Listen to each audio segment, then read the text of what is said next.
Hey guys, it's Tuesday, you're here with Shayna, and I'm so sorry I missed you guys last week. I've been sort of buried in a pile of school and exam crap, but this week I managed to get a shovel and dig myself out of it. So, here I am. So this week we have two topics as per usual. The first topic is, are you ever too old to go out to a bar or a club to meet girls? And the second topic is what we would say to the parents of gay children. So, when you become a parent, it's more than just like this social title that you get when you bring a new person into the world or you start to raise a new person. It's a job. It's a legit job. It's as much a job as a firefighter or a teacher or a lawyer or a doctor. It's a job. And in accordance with it being a job, there are certain duties one needs to fulfill as a parent in order to do the job correctly. Some of these duties include being able to provide basic necessities for survival, like shelter or food or clothing. But I think the most important necessity that trumps all those other basic necessities is the ability to provide unconditional love. Emphasis on the word unconditional, so not according to the conditions of a religion, not according to the conditions of a culture or a society, unconditional love. And it's my opinion that every child has a basic human right to unconditional love.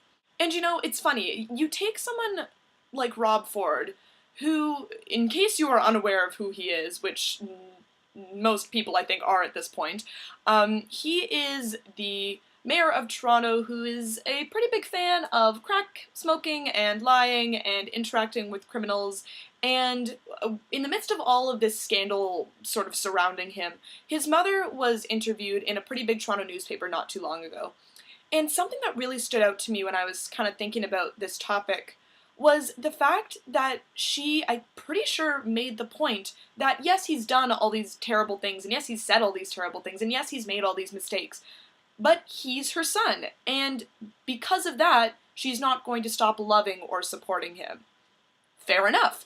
That is her job as his mother, to love him, no matter how much of a fucking moron he is. And you know, I look at someone like him, and I look at, you know, criminals, you know, who've been in the news, whose parents have been interviewed, and have sort of not made excuses for their behavior, but have said, you know, yes, they've done these terrible things, but I am their parent, and they are my child, and I'm going to love them. And then you have these other parents whose kids are simply not heterosexual, but these parents can't find the same love and acceptance in their hearts as these parents whose kids have quite literally, in some cases, gotten away with murder. And that to me is just so incredibly mind-bogglingly sad and screwed up.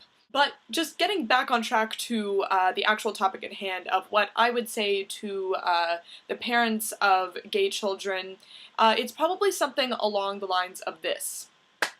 Parent, your kid is gay. It's not a death sentence, it's not a correctional sentence, it's not even a sentence, it's just a word. It's a word that describes who your kid is. And there are lots of very happy and successful and fulfilled LGBTQ people out there. And some are happy and successful without the support of their parents and their family, and some are. But the fact remains that LGBTQ people exist, and we're going to continue to exist. We're not going anywhere, and we are who we are. All LGBTQ kids want from their parents is the same thing that any kid would want from their parent, and that is unconditional love, support, and acceptance of who they are. And to those parents out there who are loving and who are accepting of who their kids are and who truly want their kids to be happy in whatever form that may take for them, thank you. We love you, and we need more of you. Keep doing what you're doing. And I'm going to end this video with a quote from the ever-incredible Neil Patrick Harris, and he said this recently in an interview, and what he said was, parents need to be more accepting of who their kids are and less concerned with who society thinks they need to be. Boom. You can't really top anything Neil Patrick Harris says, so I'm just gonna cut things off right here. So I hope you guys have a wonderful rest of the week, and I will see you all back here same time, same day next week. Have a great rest of the day, guys. Bye!